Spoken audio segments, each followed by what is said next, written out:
Bismillahirrahmanirrahim. Assalamualaikum warahmatullahi wabarakatuh.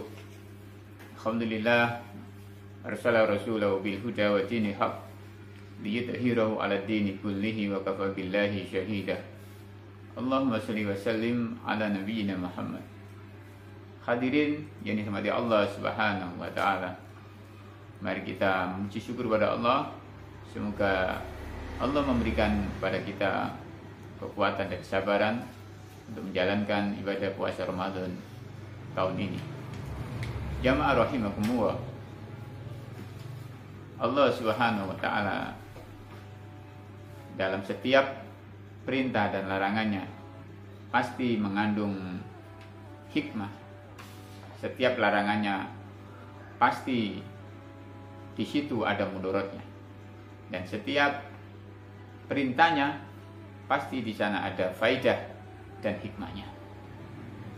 Maka kita termasuk orang-orang yang beriman atau yang mengaku Islam harus memahami ini, meyakini ini, dan tunduk patuh kepada Allah Subhanahu wa taala.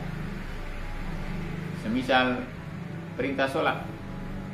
Perintah sholat bukan hanya sekedar gerakan fisik, bukan hanya berpindahnya gerakan satu pada gerakan yang lain.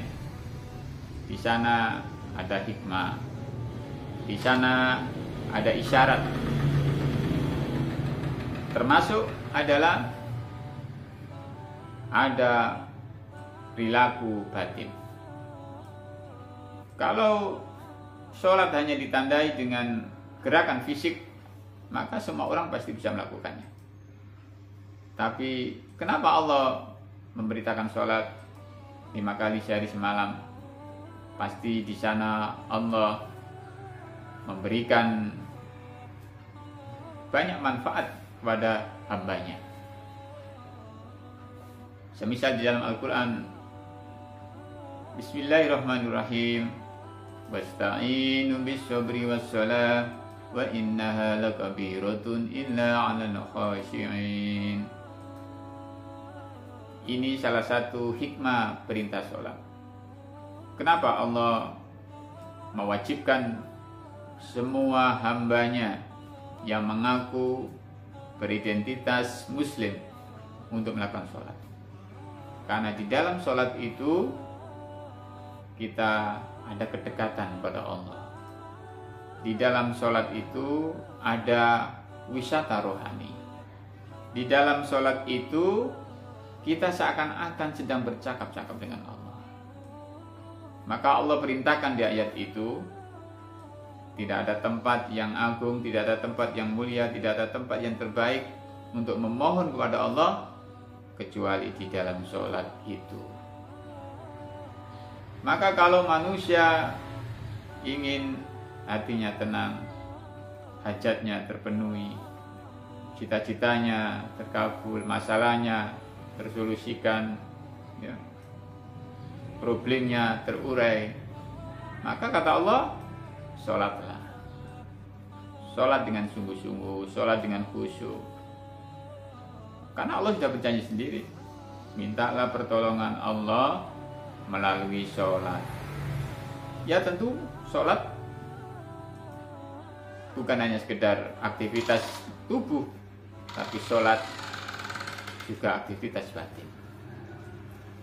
Maka untuk mencapai kualitas sholat, sehingga fungsi utamanya adalah tempat untuk memohon, maka harus ada hal-hal yang harus kita penuhi. Di antaranya apa? Nah, keyakinan bahwa dengan sholat itu solusi kehidupan bagi saya. Dengan sholat itu beban hidup akan menjadi ringan. Jadi harus ada keyakinan di dalam hati.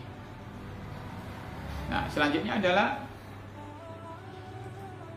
usahakan, ya, karena sholat itu sudah ditentukan waktu-waktunya, kapan, ya, jam berapa, usahakan tepat waktu. Tidak terburu-buru, tidak datang setelah iqamah atau tidak datang menunggu azan selesai. Kalau ada waktu, tidak ada udzur syar'i, cepat berangkat.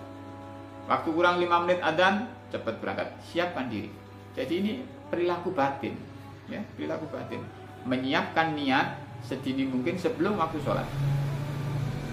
Inilah yang akan menjadikan sholat kita berkualitas dan akan terwujud sesuai dengan janji Allah, yaitu sebagai tempat pertolongan di dalam sholat.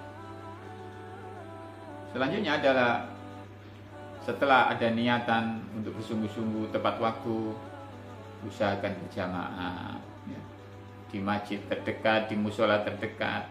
Jangan ingin enaknya saja. Wah, enak di rumah. Iya, semua orang ingin enak. Tapi kalau kita ingin bermujahadah, bersungguh-sungguh, ingin mencapai apa yang dijanjikan oleh Allah, kita ringankan kaki kita, langkahkan kaki kita. Bukankah sekarang ini masjid-masjid sudah dekat, ya, musola-musola juga dekat dari rumah kita. Tidak ada alasan lagi capek jauh, kita harus bangkit, bahwa kemenangan akan kita raih dengan sholat. Tentu kalau di masjid, di musola pasti berjamaah. Jadi intinya tepat waktu, usahakan di masjid, usahakan berjamaah. Nah, kalau syarat-syarat ini terpenuhi, insya Allah janji Allah akan datang. Sebagaimana di dalam lafal azan, ya, ada lafal atau lafal iqamah, ya, hayya 'alal falah, hayya 'alal falah, mari menuju kemenangan. Seakan-akan Allah berbicara, ayo sini. Datanglah di rumah-rumah kami, di rumah-rumah Allah, ya, di masjid, musola.